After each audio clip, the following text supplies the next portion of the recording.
ടിവിയിലൊക്കെ news കണ്ടോ ചേച്ചി? ഞാനത് കണ്ടു. ഞാൻ അതിന്റെ പിന്നാലെ എന്താണ് ഏതാന്നുള്ളത് അന്വേഷിക്കാൻ പോയിട്ടില്ല. ന്യൂസൊക്കെ ഭയങ്കര വേറെ രീതിയിലാണല്ലോ പറയുന്നത്. ആണ് സംഭവം ഞാനും കണ്ടു. ഞാനും ഈ സാധനം ഇങ്ങനെ കണ്ടു. നടിയെ ആക്രമിച്ച കേസുമായിട്ട് ബന്ധപ്പെട്ടിട്ട് കോടതിയുടെ വിധി പകർപ്പ് നിലവിൽ പുറത്തു വന്നിട്ടുണ്ട്. ഇപ്പൊ കുറച്ച് ദിവസമായിട്ട് ചാനലുകളിലെല്ലാം ഇതിനെ പറ്റിയിട്ടാണ് ചർച്ച.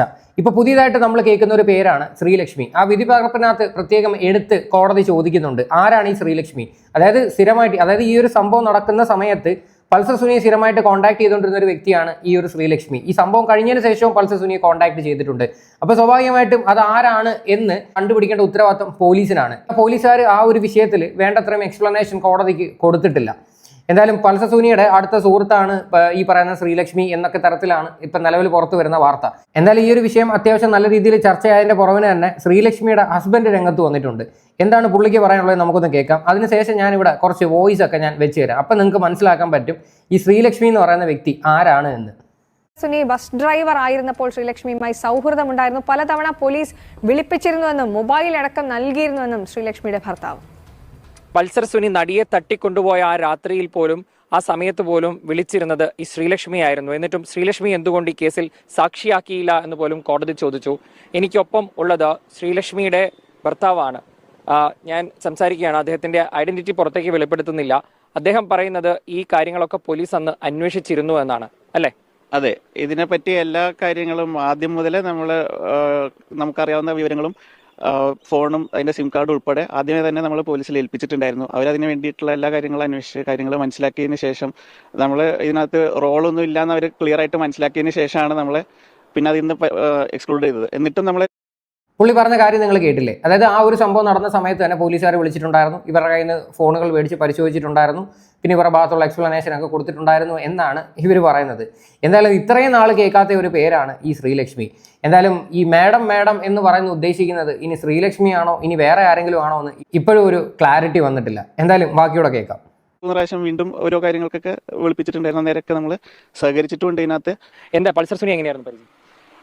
ഇത് പരിചയം എന്താണെന്നുള്ളതൊക്കെ നമ്മൾ പറഞ്ഞിട്ടുണ്ടായിരുന്നു.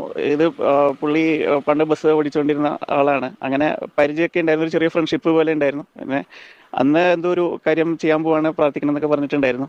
അപ്പം അതിന് പുള്ളിക്കാരി ക്യൂരിയോസിറ്റിയുടെ പുറത്ത് 2-3 പ്രാവശ്യം വിളിച്ചു. അങ്ങനെയൊക്കെ ആയതാണ്.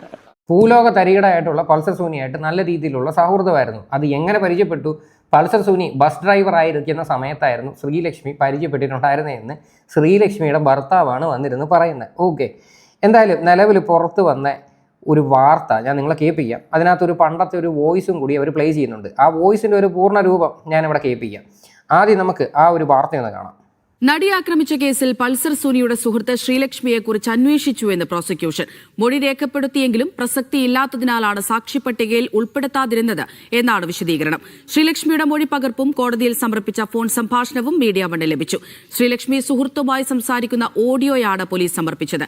നടി ആക്രമിച്ച ദിവസം സുനി ആലുവയിൽ നിന്ന് വിളിച്ചു.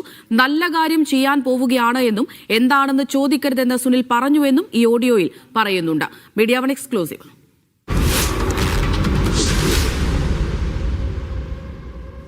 എന്നെയും കൂടി വിളിച്ചു. ആലുവയിലുണ്ടെന്നൊക്കെ പറഞ്ഞിട്ട് ഇന്നലെ വിളിച്ചിട്ടുണ്ടായിരുന്നു. ഒന്നും പറഞ്ഞിട്ടുമില്ല. എന്റെ അടുത്ത് ഒരു നല്ല കാര്യത്തിനാ പോണേ, എന്റെ അടുത്ത് ചോദിക്കരുത് എന്താന്നൊന്നും ചോദിക്കരുത്, അങ്ങനെയാ പറഞ്ഞ എന്റെ അടുത്ത് ലാസ്റ്റ്. ഈ ഒരു ഓഡിയോ നിങ്ങൾ കേട്ടില്ലേ? അതായത് ഈ പറയുന്ന ശ്രീലക്ഷ്മിയുടെ ഒരു പെൺ സുഹൃത്തിൻ്റെ അടുത്ത് സംസാരിക്കുന്ന ഓഡിയോ ആണ്. അതായത് നല്ല കാര്യം ചെയ്യാൻ വേണ്ടിയിട്ടാണ് പോകുന്നത്, എന്നോടൊന്നും ചോദിക്കരുത് എന്നാണ് പൾസർ സുനി പറഞ്ഞിട്ടുണ്ടായിരുന്നതെന്ന് ശ്രീലക്ഷ്മി സുഹൃത്തിൻ്റെ അടുത്ത് പറയുന്നുണ്ട്. ഇത് കേട്ടിട്ട് നിങ്ങൾക്കൊക്കെ ശരിക്കും പറഞ്ഞാൽ എന്താണ് തോന്നുന്നത്?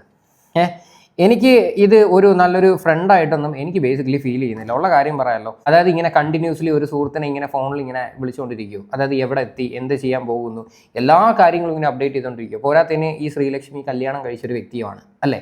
അപ്പം തീർച്ചയായിട്ടും ഇങ്ങനെയുള്ള ചോദ്യങ്ങൾ ഇവിടെ വരും. ഞാനിവിടെ എവിടെയും വന്ന് സ്ഥാപിക്കുന്നില്ല ശ്രീലക്ഷ്മിയും ഈ പറയുന്ന പൾസർ സുനിയായിട്ട് ബന്ധമുണ്ടെന്ന്. പക്ഷേ ഞാനിവിടെ ഒരു വോയിസ് കേൾപ്പിച്ചു തരാം. അതായത് ഇവർ അവസാനം പറഞ്ഞ ഡയലോഗ് ഉണ്ടല്ലോ, അതായത് എന്നെ വിളിച്ചിട്ടുണ്ടായിരുന്നു, ഒരു നല്ല കാര്യം ചെയ്യാനായിട്ടാണ് പോകുന്നതെന്ന്. കുറച്ച് ദിവസത്തിന് മുന്നേ ഞാൻ എൻ്റെ വീഡിയോയ്ക്കകത്ത് ഒരു വോയിസ് പ്ലേ ചെയ്തിട്ടുണ്ടായിരുന്നു, പൾസർ സുനിയുടെ കാമുകി രംഗത്ത് എന്നും പറഞ്ഞിട്ട് ഉള്ളൊരു വീഡിയോ. ആ വീഡിയോയ്ക്കകത്ത് ഞാൻ വെച്ച വോയിസ് നിങ്ങളെ കേൾപ്പിക്കാം. ഹലോ ചേച്ചി. ഹലോ ചേച്ചി, ടിവിയിലൊക്കെ ന്യൂസ് കണ്ടോ ചേച്ചി? ഞാനത് കണ്ടു. ഞാൻ അതിന്റെ പിന്നാലെ എന്താ ഏതാന്നുള്ളത് അന്വേഷിക്കാൻ പോയിട്ടില്ല. ന്യൂസൊക്കെ ഭയങ്കര വേറെ രീതിയിലാണല്ലോ പറയുന്നത്. ആണ് ഒരു വോയിസും ഇപ്പം നേരത്തെ കേട്ട വോയിസ് എല്ലാം സെയിം അല്ലേ? നിങ്ങൾക്ക് അങ്ങനെ മാച്ച് ചെയ്യുന്നില്ലേ? എനിക്ക് അങ്ങനെ തോന്നുന്നുണ്ട്. എന്നാലും കേൾക്കാം. ആണ് സംഭവം. ഞാനും കണ്ടു. ഞാനും ഈ സാധനം ഞാനും ഇങ്ങനെ കണ്ടുള്ളൂ. എനിക്ക് യാതൊരു കോണ്ടാക്റ്റും ഇല്ല. കോണ്ടാക്ട് ഇല്ലാന്നുള്ള ഞാൻ മനഃപൂർവ്വം ചെയ്യാത്തതാണ്. കാരണം ഇതെന്ന് പറഞ്ഞാൽ നാട്ടക്കേസാണ്, അല്ലാണ്ട് സാധാ ഒരു ലെവലല്ല. മനസ്സിലായോ? നമ്മളൊക്കെ ഒരു സ്റ്റാൻഡേർഡ് ആയിട്ടുള്ള ഒരു ഇതിൽ ജീവിക്കുന്ന ആൾക്കാരാകുമ്പോൾ ഇത് നമ്മൾ ഇതിന്റെ പിന്നാലെ നോക്കിക്കഴിഞ്ഞാൽ നാട്ടക്കേസ്. ഇന്നലെ എന്നെയും കൂടി വിളിച്ചു. ആലുവയിൽ ഉണ്ടെന്നൊക്കെ പറഞ്ഞിട്ട് ഇന്നലെ വിളിച്ചിട്ടുണ്ടായിരുന്നു.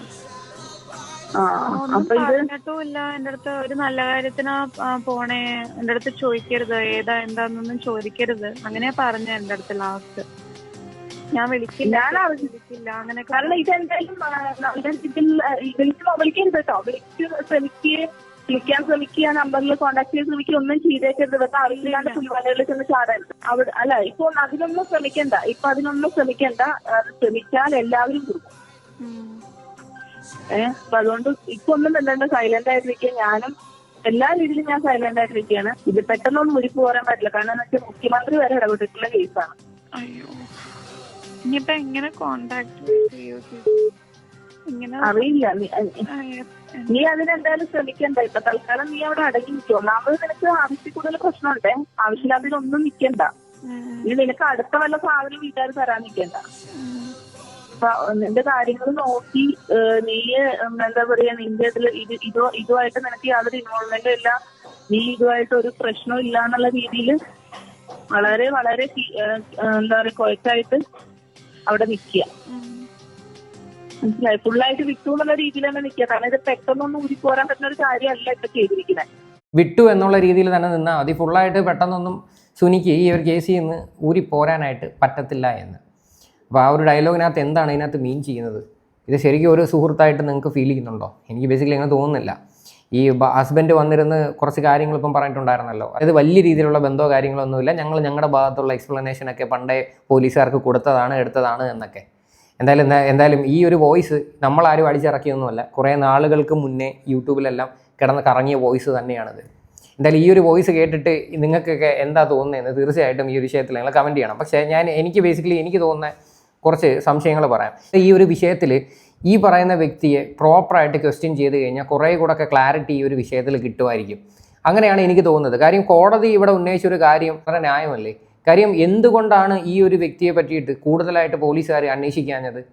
അത് എന്തുകൊണ്ട് ചെയ്യാഞ്ഞെന്ന് ഇതുവരെയും മനസ്സിലാവുന്നില്ല. കാര്യം പൾസർ സുനിയായിട്ട് അടുത്ത കോൺടാക്റ്റിൽ നിൽക്കുന്ന ഒരു വ്യക്തിയായിരുന്നു ഈ പറയുന്ന ശ്രീലക്ഷ്മി എന്ന് പറഞ്ഞു കഴിഞ്ഞാൽ. അതായത് കണ്ടിന്യൂസ്ലി ഫോൺ വിളിക്കുന്നു, ഈ സംഭവം കഴിഞ്ഞിട്ടും ഫോണിൽ വിളിക്കുന്നു, അതിന് മുന്നേ ഫോണിൽ വിളിക്കുന്നു, എല്ലാ കാര്യങ്ങളും അപ് ടു ഡേറ്റ് സംസാരിച്ചുകൊണ്ടിരിക്കുന്ന വ്യക്തിയായിരുന്നു അല്ലേ?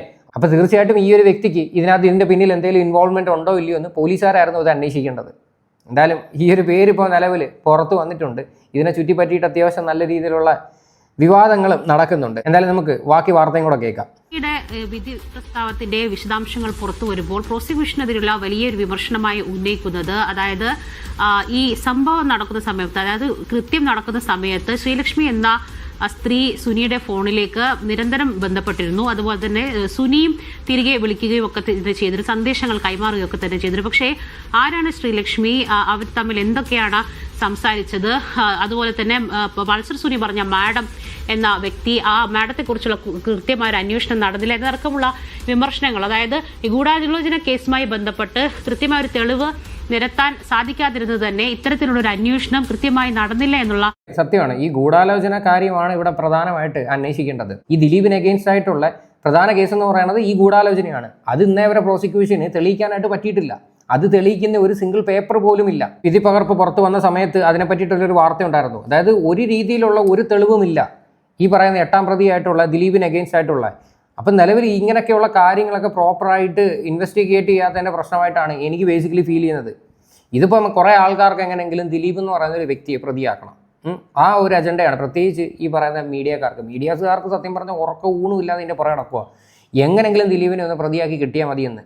എന്നാൽ ഇതിൻ്റെയൊക്കെ പിന്നിൽ ആരൊക്കെയാണ്, ഈ മേഡം എന്ന് പറഞ്ഞ് ഉദ്ദേശിക്കുന്നത് ആരാണ്, ഇതൊക്കെയല്ലേ ശരിക്കും പറഞ്ഞാൽ കണ്ടുപിടിക്കേണ്ടത്. ഇവിടെ ഇപ്പോൾ ഓരോരോ പേരുകൾ പൊങ്ങി വരുന്ന കണ്ടില്ലേ? ശ്രീലക്ഷ്മി എന്ന് പറയുന്നൊരു പേര് ഇത്രയും നാളായിട്ട് ഈ ഒരു വിഷയത്തിൽ ഇല്ലായിരുന്നു. ഇപ്പം പുതിയൊരു പേര് ഇതിനകത്ത് വന്നിട്ടുണ്ട്. ഇതിനെപ്പറ്റിയൊന്നും ഒരു മനുഷ്യർക്കും അന്വേഷിക്കുകയും വേണ്ട, സംസാരിക്കുകയും വേണ്ട.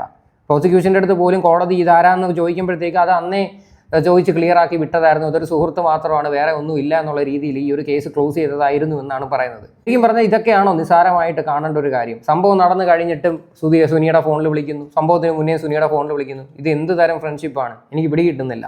ഈ പറയുന്ന ശ്രീലക്ഷ്മിയുടെ ഹസ്ബൻഡ് വന്നിരുന്ന് പറയുന്നത് അത് ഇവർ തമ്മിൽ ബസ്സിൽ പോകുന്ന സമയത്താണ് പരിചയപ്പെട്ടത്, അത് നല്ല സുഹൃത്തുക്കളായിരുന്നു എന്നൊക്കെയുള്ള രീതിയിൽ.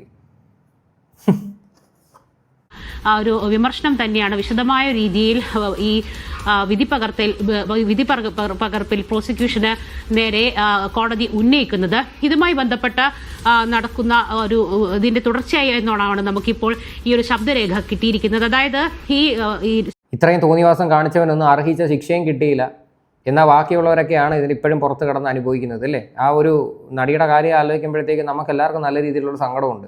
അതിൻ്റെ ഇമോഷൻസും അതിൻ്റെ ആവശ്യങ്ങളും ഒന്നും കോടതി പരിഗണിച്ചതുമില്ല. ഇപ്പം ഇവന്മാർക്കൊക്കെ സുഖം, എന്നിട്ട് ഇവന്മാർക്കൊക്കെ ഇനി ജയിലിൽ കിടന്ന് സൂഹിക്കാം. കുറച്ച് നാൾ കഴിയുമ്പോൾ ഇവനൊക്കെ വെളിയിൽ വന്നിട്ട് ഇത് തന്നെയായിരിക്കും വീണ്ടും കാണിക്കാൻ പോകുന്നത്. അറ്റ്ലീസ്റ്റ് ഈ സുനി എന്ന് പറയുന്ന പരമനാറിക്കെങ്കിലും ഒരു ജീവപര്യന്തം കൊടുക്കേണ്ടേ ആയിരുന്നു, പക്ഷേ അത് ചെയ്തിട്ടില്ല. പിന്നെ അതേപോലെ തന്നെ ദിലീപിൻ്റെ പേരും പറഞ്ഞിട്ട് ഒരുപാട് ആൾക്കാർ കിടന്ന് ചീത്തവിളിയും ബഹളമൊക്കെ നടന്നുകൊണ്ടിരിക്കുകയാണ്. ദിലീപിനെ പ്രതി ചേർക്കാത്ത എന്താണ്, ദിലീപ് കുറ്റക്കാരനല്ലേ, ദിലീപിനെ എന്തുകൊണ്ട് വെറുതെ വിട്ടു എന്നൊക്കെ. ആ വിധി പകർപ്പ് വായിച്ച മിക്ക പേർക്ക് മനസ്സിലാക്കാൻ പറ്റും ദിലീപിന് അഗെയിൻസ്റ്റ് ആയിട്ടുള്ള യാതൊരുവിധ തെളിവില്ലെന്ന്. പിന്നെ എന്തിൻ്റെ അടിസ്ഥാനത്തിലാണ് ദിലീപ് പിന്നെയും കുറ്റക്കാരൻ എന്നുള്ള രീതിയിൽ പിന്നെ നമ്മളെല്ലാവരും പറഞ്ഞുകൊണ്ട് കിടക്കേണ്ടതെന്ന് എനിക്കറിയത്തില്ല. ഇവിടെ തെളിവുകൾ ഉണ്ടെങ്കിൽ ഓക്കെ, ശരിയാണ്. ഞാൻ കഴിഞ്ഞ ദിവസം പറഞ്ഞിട്ടുണ്ടായിരുന്നു, ദിലീപിന് അഗെയിൻസ്റ്റ് തെളിവുണ്ടെങ്കിൽ ഓക്കെ. ദിലീപിന് അഗെയിൻസ്റ്റ് ആകെയുള്ള ഒരു തെളിവ് ഇനി വരാനുള്ളതെന്ന് വെച്ച് കഴിഞ്ഞാൽ അന്വേഷണ ഉദ്യോഗസ്ഥനെ കണ്ട് കൊല്ലാനായിട്ട് ശ്രമിച്ചു എന്നും പറഞ്ഞിട്ട് ഒരു കേസുണ്ട്. അതിൻ്റെ ഗൂഢാലോചനയുടെ ഭാഗമായിട്ടുള്ള ഫോണും കാര്യങ്ങളും ഒക്കെ ഓൾറെഡി പിടിച്ചെടുത്തു എന്നാണ് പറയുന്നത്.